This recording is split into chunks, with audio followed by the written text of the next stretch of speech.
রাসূলুল্লাহ সাল্লাল্লাহু আলাইহি সাল্লাম বলেন, জুমার দিন কেউ যদি গোসল করে তাড়াতাড়ি মসজিদের উদ্দেশ্যে রওনা করে, হেঁটে হেঁটে, কিভাবে হেঁটে রওনা করে, বাহনে না চড়ে। তো আপনারা তো মাশাআল্লাহ অনেকে এই সাভার থেকেও মিরপুরে জুমা পড়তে যান, আপনারা হাইটে যাবেন নাকি?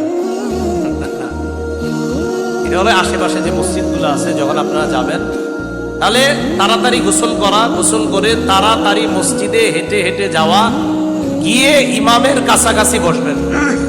বসার পর যদি ওই ব্যক্তি ইমামের কথা শোনে, রাসূলুল্লাহ সাল্লাল্লাহু আলাইহি সাল্লাম বলেন তার প্রত্যেকটা কদম, এই যে একটা কদম ফালাইলেন আবার উঠাইলেন, আবার ফালাইলেন আবার উঠাইলেন, এই প্রত্যেকটা কদমের দাম 1 বছর রোজা রাখা, 1 বছর নামাজ করার যে সওয়াব, আল্লাহ তাকে সেই সওয়াব দান করবে শুধু 1 কদমের বিনিময়ে।